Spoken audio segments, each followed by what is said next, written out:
ನಮಸ್ಕಾರ. ವಿಶೇಷ ಕಾರ್ಯಕ್ರಮಕ್ಕೆ ಸ್ವಾಗತ. ನಾನು ರಂಜಿತಾ ರೇವಣ್ಣ. 2028ರ ಕರ್ನಾಟಕ ರಾಜಕಾರಣದಲ್ಲಿ ಒಂದು ಹೆಸರು ಮತ್ತೆ ಕೇಂದ್ರ ಬಿಂದು ಆಗುತ್ತಿದೆ. ಅದೇ HD ಕುಮಾರಸ್ವಾಮಿ. ಬಿಜೆಪಿಯಲ್ಲಿ ನಾಯಕತ್ವದ ಗೊಂದಲ, ಕಾಂಗ್ರೆಸ್ನಲ್ಲಿ ಶಕ್ತಿ ಕೇಂದ್ರೀಕರಣ. ಈ ಎರಡರ ಮಧ್ಯೆ ಕುಮಾರಸ್ವಾಮಿ ಇಂದು ಕಿಂಗ್ ಮೇಕರ್ ಅಲ್ಲ, ಗೇಮ್ ಚೇಂಜರ್ ಆಗಿದ್ದಾರೆ. ಯಾಕಂದ್ರೆ ಇದು ವ್ಯಕ್ತಿಯ ರಾಜಕಾರಣ ಅಲ್ಲ, ಮತಗಣಿತದ ರಾಜಕಾರಣ. ಕರ್ನಾಟಕದಲ್ಲಿ 60ಕ್ಕೂ ಹೆಚ್ಚು ಕ್ಷೇತ್ರಗಳಲ್ಲಿ ಒಕ್ಕಲಿಗ ಮತಗಳು ನಿರ್ಣಾಯಕ. ಆ ಮತಗಳ ಕೀಲಿ ಇನ್ನೂ ಕೂಡ ಜೆಡಿಎಸ್ ಬಳಿ ಇದೆ.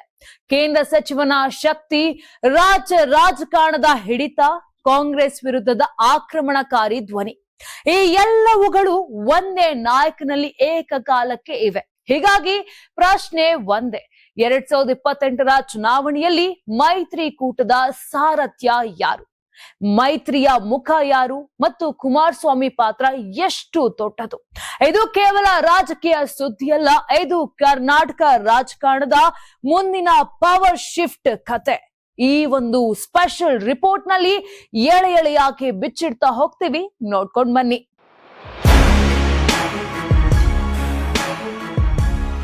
ಕರ್ನಾಟಕ ರಾಜಕಾರಣದಲ್ಲಿ ಇವತ್ತು HD ಕುಮಾರಸ್ವಾಮಿ ಕೇವಲ ಜೆಡಿಎಸ್ ನಾಯಕನಲ್ಲ, ಅವರು ಬಿಜೆಪಿ ಜೆಡಿಎಸ್ ಮೈತ್ರಿಕೂಟದ ಅತ್ಯಂತ ಪರಿಣಾಮಕಾರಿ ರಾಜಕೀಯ ಅಸ್ತ್ರವಾಗಿ ಹೊರಹೊಮ್ಮುತ್ತಿದ್ದಾರೆ.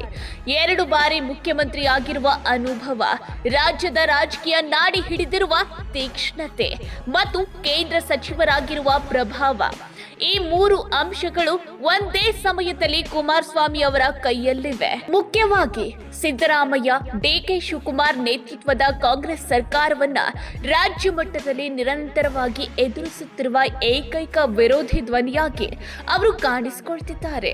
ಬಿಜೆಪಿ ರಾಜ್ಯ ಘಟಕದಲ್ಲಿ ನಾಯಕತ್ವದ ಗೊಂದಲ, ಗುಂಪುಗಾರಿಕೆ, ಸ್ಪಷ್ಟ ಫೇಸ್ ಇಲ್ಲದಿರುವ ಸಂದರ್ಭದಲ್ಲಿ ಕುಮಾರಸ್ವಾಮಿ ಮಾತ್ರ ಸ್ಪಷ್ಟ ರಾಜಕೀಯ ರೇಖೆಯೊಂದಿಗೆ, ಆಕ್ರಮಣಕಾರಿ ಭಾಷೆಯೊಂದಿಗೆ ಮತ್ತು ನಿರ್ಣಾಯಕ ನಿಲುವಿನೊಂದಿಗೆ ರಾಜಕೀಯ ವೇದಿಕೆಯಲ್ಲಿ ನಿಂತಿದ್ದಾರೆ. ಇದೇ ಕಾರಣಕ್ಕೆ 2028ರ ವಿಧಾನಸಭಾ ಚುನಾವಣೆಯತ್ತ ಸಾಗುವ ದಾರಿಯಲ್ಲಿ ಕುಮಾರಸ್ವಾಮಿ ಅವರ ಪಾತ್ರ ಕೇವಲ ಸಹಾಯಕವಲ್ಲ, ನಿರ್ಣಾಯಕವಾಗುತ್ತಿದೆ. ಇದರ ಹಿಂದೆ ಇರುವ ಅತಿ ಮುಖ್ಯ ರಾಜಕೀಯ ಲೆಕ್ಕಾಚಾರವೆಂದ್ರೆ ಒಕ್ಕಲಿಗ ಮತಗಳು ಮತ್ತು ಜೆಡಿಎಸ್ನ ಕೋರ್ ವೋಟ್ ಬ್ಯಾಂಕ್. ಕರ್ನಾಟಕದ ವಿಧಾನಸಭಾ ಚುನಾವಣೆಯಲ್ಲಿ ಸುಮಾರು 60ರಿಂದ 70 ಕ್ಷೇತ್ರಗಳಲ್ಲಿ ಒಕ್ಕಲಿಗ ಸಮುದಾಯ ನಿರ್ಣಾಯಕ ಪಾತ್ರ ವಹಿಸುತ್ತದೆ. ಈ ವೋಟ್ ಬ್ಯಾಂಕ್ ಅನ್ನ ಸಂಪೂರ್ಣವಾಗಿ ಹಿಡಿದಿಟ್ಟುಕೊಳ್ಳುವ ಏಕೈಕ ನಾಯಕ ಕುಮಾರಸ್ವಾಮಿ. ಜೆಡಿಎಸ್ನ 12ರಿಂದ 15 ಮತಗಳು ರಾಜ್ಯ ಮಟ್ಟದಲ್ಲಿ ಸಣ್ಣದಾಗಿ ಕಾಣಿಸಿದ್ರು, ಅವು ಸ್ಟ್ರಾಟಜಿಕ್ ಮತಗಳು. ಅವು ಯಾವ ಪಕ್ಷದ ಜೊತೆ ಹೋದ್ರೂ ಗೆಲುವಿನ ದಿಕ್ಕನ್ನ ತಿರುಗಿಸುವ ಶಕ್ತಿ ಹೊಂದಿವೆ. ಬಿಜೆಪಿ ಈ ವಾಸ್ತವವನ್ನು ಚೆನ್ನಾಗಿ ಅರಿತಿದೆ.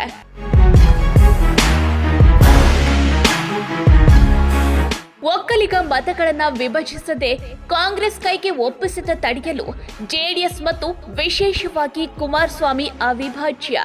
ಹೀಗಾಗಿ ಜೆಡಿಎಸ್ ಬಿಜೆಪಿ ಮೈತ್ರಿಯಲ್ಲಿ ಕುಮಾರಸ್ವಾಮಿ ಕೇವಲ ಮೈತ್ರಿ ಪಾಲುದಾರರಲ್ಲ, ಅವರು ಕಾಂಗ್ರೆಸ್ ವಿರುದ್ಧದ ರಾಜಕೀಯ ಯುದ್ಧದಲ್ಲಿ ಮತಗಣಿತದ ಕೀಲಿ ಹಿಡಿದಿರುವ ನಾಯಕ. ಕರ್ನಾಟಕ ರಾಜಕಾರಣ ಮತ್ತೊಮ್ಮೆ ನಿರ್ಣಾಯಕ ತಿರುವಿನತ್ತ ಸಾಗ್ತಿದೆ. 2028ರ ವಿಧಾನಸಭಾ ಚುನಾವಣೆಗೂ ಇನ್ನೂ ಸುಮಾರು 2.5 ವರ್ಷಗಳ ಕಾಲಾವಕಾಶವಿದ್ರು ಈಗಲೇ ಬಿಜೆಪಿ ಜೆಡಿಎಸ್ ಮೈತ್ರಿಕೂಟದ ಒಳಗೆ ಒಂದು ಪ್ರಶ್ನೆ ಮೌನವಾಗಿ ಆದ್ರೆ ತೀವ್ರವಾಗಿ ಚರ್ಚೆಯಾಗ್ತಿದೆ. ಆ ಪ್ರಶ್ನೆ ಏನಂದ್ರೆ, ಮುಂದಿನ ಅಸೆಂಬ್ಲಿ ಚುನಾವಣೆಯಲ್ಲಿ ಈ ಮೈತ್ರಿಕೂಟದ ಸಾರಥ್ಯ ಯಾರ ಕೈಯಲ್ಲಿರಲಿದೆ? ಬಿಜೆಪಿ ನೇತೃತ್ವದಡಿಯಲ್ಲಿ ಚುನಾವಣೆ ಎದುರಿಸಲಾಗುತ್ತದೆಯೇ ಅಥವಾ ಜೆಡಿಎಸ್ ನಾಯಕ ಹಾಗೂ ಕೇಂದ್ರ ಸಚಿವ HD ಕುಮಾರಸ್ವಾಮಿ ಅವರಿಗೆ ಈ ಜವಾಬ್ದಾರಿ ವಹಿಸಲಾಗುತ್ತದೆಯೇ? ಇದು ಕೇವಲ ವ್ಯಕ್ತಿಯ ಪ್ರಶ್ನೆಯಲ್ಲ, ಇದು ಕರ್ನಾಟಕದಲ್ಲಿ ಕಾಂಗ್ರೆಸ್ಗೆ ಪರ್ಯಾಯ ರಾಜಕೀಯ ಕಟ್ಟುವ ಹೋರಾಟದ ಪ್ರಶ್ನೆ. ಬಿಜೆಪಿ ಜೆಡಿಎಸ್ ಮೈತ್ರಿ ಸದ್ಯಕ್ಕೆ ತಾಂತ್ರಾತ್ಮಕವಾಗಿ ಗಟ್ಟಿಯಾಗಿದೆ. ಲೋಕಸಭಾ ಚುನಾವಣೆಯಲ್ಲಿ 2 ಪಕ್ಷಗಳು ಒಟ್ಟಾಗಿ ಹೋರಾಡಿ ಫಲಿತಾಂಶ ಕಂಡಿವೆ. ಆದ್ರೆ ಈ ಮೈತ್ರಿಯ ಒಳಗಿನ ವಾಸ್ತವವೇನೆಂದ್ರೆ ಬಿಜೆಪಿಯಲ್ಲಿ ಸಂಘಟನೆಯ ಕೊರತೆ, ನಾಯಕತ್ವದ ಗೊಂದಲ ಹಾಗೂ ಗುಂಪುಗಾರಿಕೆ ತೀವ್ರವಾಗಿದೆ. ರಾಜ್ಯಾಧ್ಯಕ್ಷರಾಗಿರುವ BY ವಿಜಯೇಂದ್ರ ಅವರ ಕಾರ್ಯಶೈಲಿ ಪಕ್ಷದ ಹಿರಿಯರ ನಾಯಕರಲ್ಲಿ ಅಸಮಾಧಾನ ಮೂಡಿಸಿದೆ ಎಂಬುದು ಗುಟ್ಟಾಗಿಲ್ಲ. ಪಕ್ಷದೊಳಗಿನ ಹಲವರು ಹಿರಿಯರನ್ನ ವಿಶ್ವಾಸಕ್ಕೆ ತೆಗೆದುಕೊಳ್ಳುವ ಪ್ರಯತ್ನವೇ ಇಲ್ಲ ಎಂಬ ಆರೋಪ ಮಾಡ್ತಿದ್ದಾರೆ. ವಿಧಾನಸಭೆ ಪ್ರತಿಪಕ್ಷ ನಾಯಕ ಆರ್ ಅಶೋಕ್ ಅವರ ಕಾರ್ಯನಿರ್ವಹಣೆಯ ಬಗ್ಗೆಯೂ ಅಸಮಾಧಾನ ವ್ಯಕ್ತವಾಗ್ತಿದೆ. ಒಂದು ಕಾಲದಲ್ಲಿ ಬಿಜೆಪಿಗೆ ಅಜೇಯ ಶಕ್ತಿಯಾಗಿದ್ದ BS ಯಡಿಯೂರಪ್ಪ ಅವರ ನಂತರ ಪಕ್ಷಕ್ಕೆ ಇನ್ನೂ ಸರ್ವಸಮ್ಮತ ನಾಯಕತ್ವ ದೊರಕಿಲ್ಲ ಎಂಬುದೇ ಬಿಜೆಪಿಯ ದೊಡ್ಡ ದುರ್ಬಲತೆ. ಈ ಹಿನ್ನೆಲೆಯಲ್ಲಿ ಜೆಡಿಎಸ್ ನಾಯಕ HD ಕುಮಾರಸ್ವಾಮಿ ಅವರ ರಾಜಕೀಯ ತೂಕ ಮತ್ತಷ್ಟು ಹೆಚ್ಚಾಗ್ತಿದೆ. ಜೆಡಿಎಸ್ ಭೌಗೋಳಿಕವಾಗಿ ಸೀಮಿತ ನೆಲೆ ಹೊಂದಿದ ಪಕ್ಷವಾದ್ರೂ ಕುಮಾರಸ್ವಾಮಿ ಮಾತ್ರ ರಾಜ್ಯವ್ಯಾಪಿ ಗುರುತಿನ ನಾಯಕ.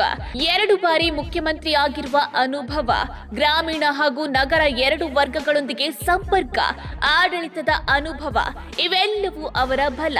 ಬಿಜೆಪಿ ಮತ್ತು ಜೆಡಿಎಸ್ ಈ 2 ಪಕ್ಷಗಳಲ್ಲಿ ಯಡಿಯೂರಪ್ಪ ಮತ್ತು ಕುಮಾರಸ್ವಾಮಿ ಅವರನ್ನ ಹೊರತುಪಡಿಸಿದ್ರೆ ಉಳಿದ ನಾಯಕರಿಗೆ ತಮ್ಮ ಮತಗಳನ್ನ ಮತ್ತೊಬ್ಬ ನಾಯಕನಿಗೆ ವರ್ಗಾಯಿಸುವ ಶಕ್ತಿ ಇಲ್ಲ ಎಂಬುದು ರಾಜಕೀಯದ ಸತ್ಯ.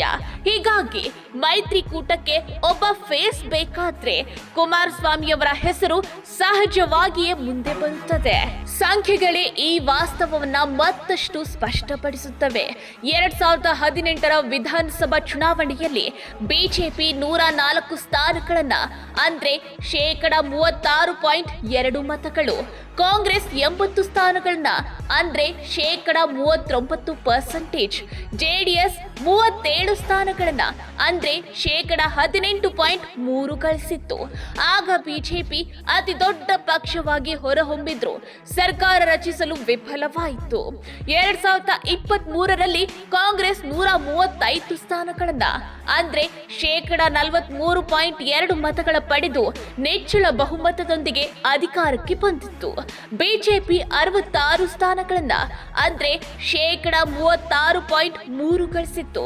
ಆದ್ರೆ ಜೆಡಿಎಸ್ ಕೇವಲ 19 ಸ್ಥಾನಗಳಿಗೆ ಅಂದ್ರೆ 13.4 ಮತಗಳು ಕುಸಿಯಿತು. ಅಂದ್ರೆ ಕಳೆದ 5 ವರ್ಷಗಳಲ್ಲಿ ಜೆಡಿಎಸ್ ತನ್ನ ಅರ್ಧಕ್ಕಿಂತ ಹೆಚ್ಚು ಸ್ಥಾನಗಳನ್ನ ಕಳೆದುಕೊಂಡಿದೆ. ಇದು ಪಕ್ಷದ ಅಸ್ತಿತ್ವದ ಪ್ರಶ್ನೆಯನ್ನ ಎತ್ತಿದೆ. ಈ ಹಿನ್ನೆಲೆಯಲ್ಲಿ ಲೋಕಸಭಾ ಚುನಾವಣೆಯಲ್ಲಿ ಬಿಜೆಪಿ ಜೊತೆ ಜೆಡಿಎಸ್ ಮೈತ್ರಿ ಮಾಡಿಕೊಳ್ಳದೆ ಇದ್ದಿದ್ರೆ ಪಕ್ಷದ ಸ್ಥಿತಿ ಇನ್ನಷ್ಟು ದುರ್ಬಲವಾಗ್ತಿತ್ತು ಎಂಬುದು ಸ್ಪಷ್ಟ.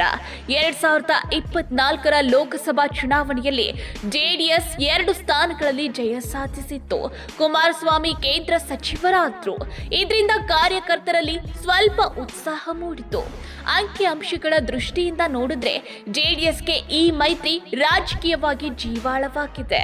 ಬಿಜೆಪಿ ಬೆಂಬಲವಿಲ್ಲದೆ ಜೆಡಿಎಸ್ ರಾಜ್ಯ ಮಟ್ಟದಲ್ಲಿ ಬದುಕುವುದು ಕಷ್ಟ ಎಂಬ ವಾಸ್ತವವನ್ನ ದೇವೇಗೌಡರು ಮತ್ತು ಕುಮಾರಸ್ವಾಮಿ ಇಬ್ಬರು ಚೆನ್ನಾಗಿ ಅರ್ಥಿದ್ದಾರೆ. ಕೇಂದ್ರ ಸಚಿವರಾದ ನಂತರ ಕುಮಾರಸ್ವಾಮಿ ಅವರ ರಾಜಕೀಯ ಪಾತ್ರ ಮತ್ತಷ್ಟು ಆಕ್ರಮಣಕಾರಿಯಾಗಿದೆ. ಅವರು ಮುಖ್ಯಮಂತ್ರಿ ಸಿದ್ದರಾಮಯ್ಯ ಹಾಗೂ ಡಿಸಿಎಂ DK ಶಿವಕುಮಾರ್ ಅವರ ಟೀಕೆಗಳಿಗೆ ನಿರಂತರವಾಗಿ ಪ್ರತಿಕ್ರಿಯಿಸುತ್ತಿದ್ದಾರೆ. ರಾಜ್ಯದ ನೀರು, ರೈಲ್ವೆ, ಕೈಗಾರಿಕೆ, ಸಾರ್ವಜನಿಕ ಉದ್ದಿಮೆಗಳ ವಿಷಯದಲ್ಲಿ ಕಾಂಗ್ರೆಸ್ ಸರ್ಕಾರವನ್ನ ನೇರವಾಗಿ ಪ್ರಶ್ನಿಸುತ್ತಿದ್ದಾರೆ. ಕೇಂದ್ರ ಬೃಹತ್ ಕೈಗಾರಿಕಾ ಸಚಿವರಾಗಿ BSNL, BEL, BEML ಮುಂತಾದ ಸಾರ್ವಜನಿಕ ಉದ್ದಿಮೆಗಳಿಗೆ ಪುನಶ್ಚೇತನ ನೀಡುವ ಪ್ರಯತ್ನಗಳು ಮೆಚ್ಚುಗೆ ಪಡೆದಿವೆ. ಇದು ಕುಮಾರಸ್ವಾಮಿ ಅವರನ್ನ ಕೇವಲ ಪ್ರಾದೇಶಿಕ ನಾಯಕ ಎಂಬ ಇಮೇಜ್ ನಿಂದ ಹೊರತರ್ತಿದೆ. ಜೆಡಿಎಸ್ ಪಕ್ಷದ ಇತಿಹಾಸವನ್ನ ನೋಡಿದ್ರೆ ಇದು 1999ರಲ್ಲಿ ಹುಟ್ಟಿದ ಪಕ್ಷ. 2000ದಲ್ಲಿ ಅಧಿಕೃತ ನೋಂದಣಿ. 25 ವರ್ಷಗಳಲ್ಲಿ 2 ಬಾರಿ ಕಾಂಗ್ರೆಸ್ ಜೊತೆ, 1 ಬಾರಿ ಬಿಜೆಪಿ ಜೊತೆ ಅಧಿಕಾರ ನಡೆಸಿದೆ. ಕರ್ನಾಟಕದಲ್ಲಿ ಇಷ್ಟು ದೀರ್ಘಕಾಲ ಉಳಿದ ಪ್ರಾದೇಶಿಕ ಪಕ್ಷ ಇನ್ನೊಂದಿಲ್ಲ. ಇದು ಮಾಜಿ ಪ್ರಧಾನಿ HD ದೇವೇಗೌಡರ ರಾಜಕೀಯ ಶಕ್ತಿಗೆ ಸಾಕ್ಷಿ. ಆದ್ರೆ ಇದೇ ಜೆಡಿಎಸ್ ಕೆಲವು ರಾಜಕೀಯ ನಿರ್ಧಾರಗಳಿಂದ ತನ್ನ ನೆಲೆಯನ್ನ ಕಳೆದುಕೊಂಡಿದೆ. 2008ರಲ್ಲಿ ಬಿಜೆಪಿ ಸರ್ಕಾರ ರಚನೆಗೆ ಅವಕಾಶ ನೀಡಿದ್ದೇ ಇರಬಹುದು. 2018ರಲ್ಲಿ ಕಾಂಗ್ರೆಸ್ ಜೊತೆ ಸೇರಿ ಸರ್ಕಾರ ರಚಿಸಿದ್ದೇ ಇರಬಹುದು. ಈ ನಿರ್ಧಾರಗಳು ಜೆಡಿಎಸ್ಗೆ ದೀರ್ಘಾವಧಿಯಲ್ಲಿ ಹಿನ್ನಡೆ ತಂದಿವೆ ಮತ್ತು ಬಿಜೆಪಿಯ ಬೆಳವಣಿಗೆಗೆ ಸಹಕಾರಿಯಾಗಿವೆ. ಜೆಡಿಎಸ್ ಕುಟುಂಬ ಪಕ್ಷ ಎಂಬ ಆರೋಪವು ಅದರ ವಿಸ್ತರಣೆಗೆ ಅಡ್ಡಿಯಾಗಿದೆ. ಇದು ಒಂದೆಡೆ ಶಕ್ತಿ, ಮತ್ತೊಂದೆಡೆ ದೊಡ್ಡ ದೌರ್ಬಲ್ಯ. ಪಕ್ಷದಲ್ಲಿ ಬೆಳೆದ ಅನೇಕ ನಾಯಕರು ಕಾಂಗ್ರೆಸ್ ಹಾಗೂ ಬಿಜೆಪಿಗೆ ವಲಸೆ ಹೋಗಿದ್ದಾರೆ. ಪಕ್ಷವನ್ನ ಕುಟುಂಬದ ಚೌಕಟ್ಟಿನಿಂದ ಹೊರತರುವ ಪ್ರಯತ್ನ ನಡೆದಿಲ್ಲ.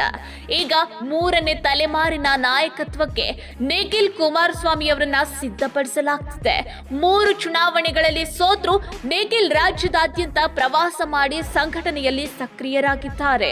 ಆದ್ರೆ ಕುಟುಂಬಾಧಾರಿತ ರಾಜಕೀಯ ಮುಂದುವರೆದ್ರೆ ಜೆಡಿಎಸ್ ವಿಸ್ತರಣೆ ಸಾಧ್ಯವೇ ಎಂಬ ಪ್ರಶ್ನೆ ಉಳಿದೇ ಇದೆ. ಇನ್ನೊಂದು ಮಹತ್ವದ ಅಂಶವೇನೆಂದ್ರೆ, ಒಂದು ಕಾಲದಲ್ಲಿ ಬಿಜೆಪಿಯನ್ನ ವಿರೋಧಿಸುವುದೇ ಜೆಡಿಎಸ್ನ ಅಸ್ತಿತ್ವ ಎಂಬ ರಾಜಕೀಯ ವಾಕ್ಯ ಇಂದು ಸಂಪೂರ್ಣವಾಗಿ ಬದಲಾಗಿದೆ. ದೇವೇಗೌಡರು ಮತ್ತು ಸಿದ್ದರಾಮಯ್ಯ ಒಮ್ಮೆ ಕೋಮುವಾದಿ ಬಿಜೆಪಿ ಜೊತೆ ಸಖ್ಯ ಸಾಧ್ಯವಿಲ್ಲ ಎಂದು ಹೇಳಿದ್ರು. ಇಂದು ಅದೇ ಜೆಡಿಎಸ್ ಬಿಜೆಪಿ ನೇತೃತ್ವದ ಎನ್ಡಿಎ ಸರ್ಕಾರದ ಭಾಗವಾಗಿದೆ. ಪ್ರಧಾನಿ ನರೇಂದ್ರ ಮೋದಿ ಅವರ ತೀವ್ರ ಟೀಕಾಕಾರರಾಗಿದ್ದ ದೇವೇಗೌಡರು ಈಗ ಮೋದಿ ಆಡಳಿತವನ್ನ ಪ್ರಶಂಸಿಸುತ್ತಿದ್ದಾರೆ. ಇದು ರಾಜಕೀಯ ವಿಪರ್ಯಾಸವಾದ್ರೂ ಕಾಲಕ್ಕೆ ತಕ್ಕ ರಾಜಕೀಯ ಹೊಂದಾಣಿಕೆಯ ಉದಾಹರಣೆ. ಬಿಜೆಪಿ ಜೆಡಿಎಸ್ ಮೈತ್ರಿಗೆ ಮುಂದಿನ ತಕ್ಷಣದ ಸವಾಲು ಗ್ರೇಟರ್ ಬೆಂಗಳೂರು ಪಂಚಪಾಲಿಕೆ ಚುನಾವಣೆ. ಜೆಡಿಎಸ್ ಏಕಾಂಗಿಯಾಗಿ ಸ್ಪರ್ಧಿಸಿದ್ರೆ ಅದರ ಲಾಭ ಕಾಂಗ್ರೆಸ್ಗೆ ಹೋಗುವ ಸಾಧ್ಯತೆ ಹೆಚ್ಚು. ಬೆಂಗಳೂರಿನಲ್ಲಿ ಜೆಡಿಎಸ್ ಪ್ರಭಾವ ಕೆಲವೇ ವಿಧಾನಸಭಾ ಕ್ಷೇತ್ರಗಳಿಗೆ ಸೀಮಿತವಾಗಿದೆ. ಆದರೆ ಬಿಜೆಪಿ ಇಡೀ ನಗರ ವ್ಯಾಪ್ತಿಯಲ್ಲಿ ಬಲಿಷ್ಠವಾಗಿದೆ. ಹೀಗಾಗಿ ನಗರ ಮಟ್ಟದಲ್ಲಿ ಮೈತ್ರಿ ಅನಿವಾರ್ಯವಾಗಬಹುದು. ಆದರೆ ಜಿಲ್ಲಾ ಮತ್ತು ತಾಲೂಕು ಪಂಚಾಯಿತಿ ಚುನಾವಣೆಗಳಲ್ಲಿ ಜೆಡಿಎಸ್ ಏಕಾಂಗಿಯಾಗಿ ಸ್ಪರ್ಧಿಸದೇ ಇದ್ರೆ ತನ್ನ ಅಸ್ತಿತ್ವವನ್ನು ಉಳಿಸಿಕೊಳ್ಳುವುದು ಕಷ್ಟವಾಗುತ್ತದೆ. ಅಂತಿಮವಾಗಿ 2028ರ ಚುನಾವಣೆಗೂ ಮುನ್ನ ಒಂದು ವಿಷಯ ಸ್ಪಷ್ಟವಾಗಿದೆ. ಜೆಡಿಎಸ್ ಮೊದಲು ಬದುಕಬೇಕು, ನಂತರವೇ ಮೈತ್ರಿಯ ರಾಜಕೀಯದಲ್ಲಿ ತನ್ನ ಷರತ್ತುಗಳನ್ನು ವಿಧಿಸಬಹುದು. ಜೆಡಿಎಸ್ ದುರ್ಬಲವಾದ್ರೆ ಅದರ ಲಾಭ ಪಡೆಯುವುದು ಬಿಜೆಪಿ ಮತ್ತು ಕಾಂಗ್ರೆಸ್ ಮಾತ್ರ. ಇದನ್ನು ದೇವೇಗೌಡರು ಮತ್ತು ಕುಮಾರಸ್ವಾಮಿ ಇಬ್ಬರು ಚೆನ್ನಾಗಿ ಅರಿತಿದ್ದಾರೆ. ಹೀಗಾಗಿ ಮುಂದಿನ ವಿಧಾನಸಭಾ ಚುನಾವಣೆಯ ಹೊತ್ತಿಗೆ ಬಿಜೆಪಿ ಜೆಡಿಎಸ್ ಮೈತ್ರಿಕೂಟದ ಸಾರಥ್ಯ ಯಾರ ಕೈಗೆ ಹೋಗುತ್ತದೆ ಎಂಬುದು ಇನ್ನೂ ತೆರೆಯಾದ ಪ್ರಶ್ನೆಗೆ. ಆದರೆ ಒಂದು ಸಂಗತಿ ಮಾತ್ರ ನಿಶ್ಚಿತ: ಕರ್ನಾಟಕ ರಾಜಕಾರಣದ ಮುಂದಿನ ದೊಡ್ಡ ಹೋರಾಟದಲ್ಲಿ ಎಚ್.ಡಿ. ಕುಮಾರಸ್ವಾಮಿ ಕೇಂದ್ರ ಪಾತ್ರ ವಹಿಸುವುದು ತಪ್ಪದು. ರಾಜಕೀಯದಲ್ಲಿ ಪ್ರಶ್ನೆಗಳು ಈಗಲೇ ಹುಟ್ಟುತ್ತವೆ. ಅಂತಿಮ ಉತ್ತರವನ್ನು ಮತದಾರರು ಮತ್ತು ಕಾಲವೇ ನೀಡುತ್ತದೆ.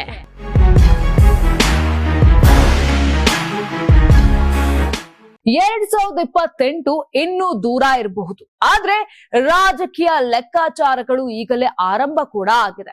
ಬಿಜೆಪಿ ಜೆಡಿಎಸ್ ಮೈತ್ರಿ ಮುಂದುವರಿಯುತ್ತದೆಯೇ ಅಥವಾ ನಾಯಕತ್ವದ ಪ್ರಶ್ನೆ ಅದನ್ನ ಪರೀಕ್ಷೆ ಮಾಡಬಹುದೇ? ಬಿಜೆಪಿಗೆ ಸಂಘಟನೆ ಬೇಕು, ಇತ್ತ ಜೆಡಿಎಸ್ಗೆ ಅಸ್ತಿತ್ವ ಬೇಕು. ಇವರಿಬ್ಬರ ನಡುವೆ ಸಮತೋಲನ ಸಿಗ್ತಾ ಇದೆಯಾ? ಒಕ್ಕಲಿಗ ಮತಗಳ ದಿಕ್ಕು, ಜೆಡಿಎಸ್ ಓಟ್ ಟ್ರಾನ್ಸ್ಫರ್ ಮತ್ತು ಕಾಂಗ್ರೆಸ್ ವಿರುದ್ಧದ ತಂತ್ರ, ಇವೆಲ್ಲವೇ ಮುಂದಿನ ಚುನಾವಣೆಯ ಗೆಲುವು ಸೋಲನ್ನ ನಿರ್ಧರಿಸುವ ಅಂಶಗಳು. ಹಾಗಾದ್ರೆ ಸಾರಥ್ಯ ಯಾರ ಕೈಗೆ ಹೋಗುತ್ತದೆ? ಮುಖ ಯಾರಾಗ್ತಾರೆ? ಮೈತ್ರಿ ಯಾವ ದಿಕ್ಕಿಗೆ ಸಾಗುತ್ತದೆ? ಉತ್ತರಗಳು ಇಂದೂ ಅಲ್ಲ, ಆದ್ರೆ ರಾಜಕೀಯ ಪೈಪೋಟಿ ಈಗಲೇ ಶುರು ಕೂಡ ಆಗಿದೆ. ಹಾಗಾದ್ರೆ ಬಿಜೆಪಿ ಜೆಡಿಎಸ್ ಮೈತ್ರಿಗೆ ಸಾರಥಿ ಯಾರು? ಕಮೆಂಟ್ ಮಾಡಿ. ನೀವು ಸಣ್ಣ ಆಗ್ಬೇಕಲ್ವಾ? ಅದು ಒಂದು ಉತ್ತಮ ಆಹಾರದಿಂದ ಸಣ್ಣ ಆಗ್ಬೇಕಲ್ವಾ? ಪ್ರತಿದಿನ ನಮ್ಮ ಜೀನಿ ಸ್ಲಿಮ್ ನ ಯೂಸ್ ಮಾಡಿ ಯಾವುದೇ ಸೈಡ್ ಎಫೆಕ್ಟ್ ಇಲ್ದಂಗೆ ನೀವು ಸಣ್ಣ ಆಗ್ತೀರಾ.